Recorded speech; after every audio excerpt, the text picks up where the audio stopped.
Hi guys, कैसे हैं आप। Welcome back to the channel. और आज हम बात करेंगे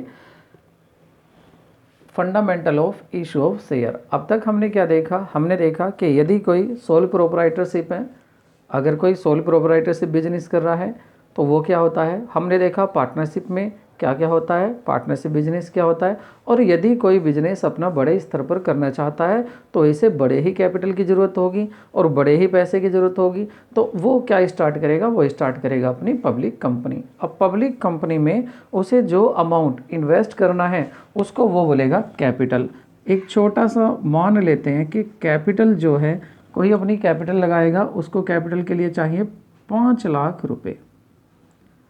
अब ये 5 लाख रुपए जो वो इन्वेस्ट करेगा, ये क्या होगी, उसकी कैपिटल होगी। अब इसमें से वो क्या करेगा कि इन पूरी कैपिटल को किसी एक पर्सन से ना लेकर इसे छोटे छोटे टुकड़ों में बांट देगा। मान लेते हैं 100 रुपये वाले ये टुकड़े कर लेगा। अब अगर देखें इसके 100 के टुकड़े कर देते हैं, एक टुकड़ा 100 रुपये का, तो ये आपके टुकड़े हो जाएंगे 5000। तो इसके जो शेयर्स, ये एक टुकड़ा जो है 100 रुपये का, ये कहलाएगा शेयर। 5 लाख रुपए की ज़रूरत है बिजनेस करने के लिए। इसने इस 5 लाख रुपए को 5000 जगह डिवाइड कर दिया इन टुकड़ों में। ये एक टुकड़ा क्या कहलाएगा, ये एक टुकड़ा कहलाएगा आपका शेयर। और ये जो टोटल कैपिटल है, ये क्या है, शेयर कैपिटल होगी। मान लेते हैं यहाँ से ये टोटल कितने हैं शेयर, 5000 शेयर हैं। इस 5000 में से कोई बंदा है, उसने क्या किया, इसके शेयर जो हैं 10 शेयर खरीद लिए, तो वो कंपनी को कितने पैसे देगा, वो कंपनी को देगा, एक शेयर 100 रुपीज़ का था और शेयर है उसके पास 10, तो ये आपके 1000 रुपये वो कंपनी को देगा। तो यहाँ पर जो अगर अब वो कैसे कैसे देगा ये भी देख लेते हैं। देखिए, वो चाहे तो इन 100 रुपीज़ को, जो आपका शेयर था 100 रुपीज़ का शेयर, इसको देख लेते हैं वो किस तरह से। देखिए, अगर किसी के पास 10 शेयर हैं और एक शेयर है आपका 100 रुपये का, तो उसको कंपनी को देने हैं 1000 रुपये। कंपनी क्या करेगी, उसको 10 शेयर देगी और उससे 1000 रुपये ले लेगी।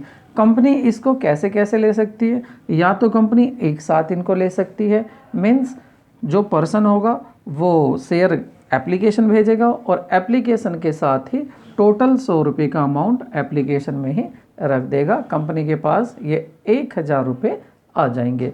दूसरा वो कैसे दे सकता है, वो इनको एक साथ ना देकर, मीन्स कंपनी, ये कंपनी पर डिपेंड करता है। कंपनी इसको एक साथ 100 रुपये ना लेकर क्या करेगी, इन 100 रुपये को इस तरह से भी ले सकती है कि पहले जब कोई पर्सन एप्लीकेशन देगा तो 50 रुपये ले सकती है। उसके बाद जब कंपनी उसको शेयर देगी, मीन्स अलॉटेड, इसको बोलते हैं अलॉटमेंट, तो एप्लीकेशन पर दे सकता है वो 50 रुपये, और जब कंपनी इसको अलॉट करेगी तो 40 रुपये यहाँ दे सकता है। तो इसको बोलेंगे अलॉटमेंट। ये अलॉटमेंट हो जाता है। और जब कंपनी आगे जो पैसे बचे उनको क्या कर सकती है, कंपनी छोटे छोटे 2 बार भी 2 महीने में लगातार मांग सकती है। एक बार ना लेकर क्या करेगी, पहले आपके 5 रुपीज़ यहाँ ले लेगी और 5 रुपीज़ यहाँ ले लेगी। तो इस तरह से कंपनी 100 रुपये एक साथ ना लेकर कैसे कैसे ले सकती है, एप्लीकेशन पर ले सकती है 50 रुपीज़, अलॉटमेंट पर ले सकती है 40 रुपीज़ और 5 रुपीज़ ले सकती है ये अदर कॉल्स पर। तो इनको जो बोलते हैं गाइज, इनको बोलते हैं हम कॉल्स। ये कंपनी की कॉल्स होती हैं। ये डिपेंड करता है कंपनी पर कि वो एक साथ ले रही है पैसे को या अपने इंस्टॉलमेंट में ले रही हैं। आगे देखते हैं कि इसमें एक तो हो गया लमसम, एक साथ पैसा ले सकती है, और दूसरा कि कंपनी इंस्टॉलमेंट में ले सकती है। दूसरा क्या गाइस इसमें हमें देखना है, दूसरा ये है, अगर किसी के पास मान लेते हैं 10 शेयर हैं। अब उसने 10 शेयर तो ले लिए, कंपनी को उसने 100 के हिसाब से 100 में मल्टीपल कर 1000 रुपीज़ दे दिए।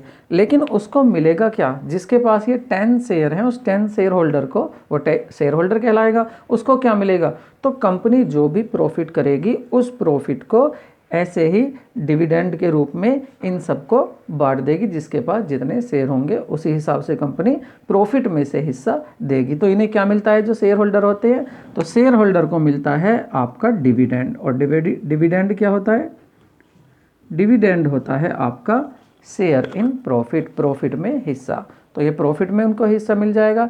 अब मान लेते हैं किसी के पास, अगर कंपनी अपने शेयर को कैसे कैसे दे सकती है, अब ये देखते हैं। देख, कंपनी का जो शेयर है वो 100 रुपीज़ का है, और 100 रुपीज़ के जो शेयर हैं उसको बोलते हैं फेस वैल्यू। ये होगी फेस वैल्यू। या किसकी फेस वैल्यू है, ये हमारे शेयर की फेस वैल्यू। के शेयर कितने का है, 100 रुपीज़ का एक शेयर है। कंपनी इन 100 रुपीज़ को, जो 100 रुपीज़ का शेयर है, कैसे कैसे इशू कर सकती है, कैसे कैसे दे सकती है पब्लिक को।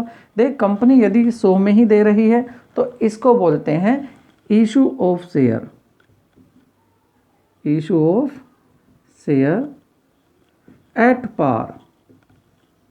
ये एट पार है, मीन्स जो कंपनी है वो शेयर को इशू कर रही है, 100 रुपीज़ का है, और 100 रुपीज़ में ही, 100 रुपीज़ में ही कंपनी किसको दे रही है, शेयर होल्डर को दे रही है, पब्लिक को दे रही है।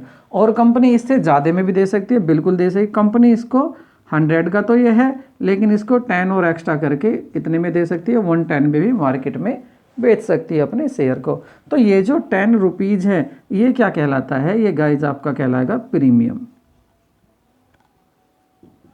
ये प्रीमियम कहलाता है, मीन्स जो फेस वैल्यू से कंपनी ज़्यादा पैसे लेती है। तो कंपनी क्या इसको फेस वैल्यू से कम में भी इशू कर सकती है, हाँ जी कर सकती है। जो हमारा कंपनी एक्ट 2013 आया उससे पहले क्या था, कंपनी अपने शेयर को फेस वैल्यू से कम में भी इशू कर सकती थी, लेकिन उसके बाद यहाँ पर इसको मना कर दिया गया कि आप इसको इशू नहीं कर सकते। मीन्स आप जो है शेयर को एट डिस्काउंट पर इशू नहीं कर सकते, तो इसको बोलते थे डिस्काउंट। तो issue of share at discount अब आपको नहीं मिलेंगे, ये आपके बंद हो गए हैं। तो आपको बस क्या देखना है, एक देखना है कि फेस वैल्यू पर कंपनी शेयर इशू करती है, और एक फेस वैल्यू से ज़्यादा मीन्स मार्केट वैल्यू पर भी ये जो है शेयर को इशू कर सकती है। और ये जो फेस वैल्यू से ज़्यादा होता है प्राइस, इसको बोलते हैं हमारा प्रीमियम। कंपनी प्रीमियम पर भी शेयर को इशू कर सकती है। अब दूसरा क्या है, यहाँ पर हमें क्या देखना है, जो हमारी न्यूमेरिकल प्रॉब्लम्स होंगी उसमें हमें यही तो देखना है कि अगर कंपनी शेयर इशू कर रही है, शेयर इशू कैसे कैसे कर सकती है। जैसे मैंने पहले बताया, पहले क्या बताया, पहले मैंने बताया कंपनी एक साथ 100 रुपीज़ का शेयर है, इसको एक साथ ही ले सकती है, ठीक, ये लमसम हो गया। और यदि इसको इंस्टॉलमेंट में लेती है तो कैसे ले सकती है, अगर कोई पर्सन एप्लीकेशन पर 40 रुपीज़ देता है तो 40 रुपीज़ एप्लीकेशन पर हो जाएंगे, इसको एप्लीकेशन कह देंगे। और यदि कोई पर्सन आपका फिर शेयर, जब कंपनी शेयर उसको अलॉट करेगी तो 20 रुपीज़ तब ले सकती है, तो उसको अलॉटमेंट बोल देते हैं। और यदि कंपनी बाकी बचे हुए पैसे को एक एक महीने के गैप से, ताकि किसी पर हार्ड भी ना हो, मुश्किल भी ना हो, और उस पे लेती है तो वो इस तरह से भी ले सकती है, 20 यहाँ और 20 यहाँ। तो इन दोनों को हम क्या बोलते हैं, कॉल्स बोलते हैं। कॉल्स में भी क्या होगा, ये फर्स्ट कॉल हो जाएगी और ये आपकी सेकंड एंड फाइनल कॉल हो जाएगी। इस तरह से भी कंपनी अपने शेयर को इशू कर सकती है। अब जब कंपनी या तो 100 रुपीज़ को एक साथ लेगी एप्लीकेशन पर, तो क्या जनरल एंट्री होंगी, तो क्या अकाउंटिंग होगी। और यदि इस इंस्टॉलमेंट में कंपनी इशू करती है अपने शेयर को, तो तब क्या जनरल एंट्री होंगी। तो दोनों केस में ही जनरल एंट्री अकाउंटिंग हम देखेंगे। तो इसके लिए हम अपनी नेक्स्ट वीडियो में, यही था आपका बस फंडामेंटल, इससे आगे हम नेक्स्ट वीडियो में अपना डिस्कस करेंगे कि कंपनी अपनी अकाउंटिंग कैसे करती है जब शेयर को इशू करती है, या तो लमसम पर और या इंस्टॉलमेंट। इंस्टॉलमेंट में क्या अकाउंटिंग होगी, एट पार पर क्या अकाउंटिंग होगी, ये हम सब नेक्स्ट वीडियो में देखेंगे। फंडामेंटल इतना ही था कि कंपनी के शेयर जो होता है, शेयर क्या है, कैपिटल का ही एक पार्ट है, इशू कैसे कर सकती है, एट पार पर भी कर सकती है, एट प्रीमियम पर कर सकती है, बट डिस्काउंट पर इशू नहीं होते हैं, ये याद रखना। आप इनको नोट कर सकते हैं। उसके बाद क्या क्या प्रॉब्लम्स हमारी होंगी, इन सब प्रॉब्लम्स को हम नेक्स्ट वीडियो में डिस्कस करेंगे, स्टेप बाय स्टेप देखेंगे और इजीली, ज़्यादा बड़ा नहीं, छोटा छोटा टॉपिक्स आपको देखकर छोटा छोटा टॉपिक को हम डिस्कस करेंगे। तो मिलते हैं नए वीडियो में, गुड बाय।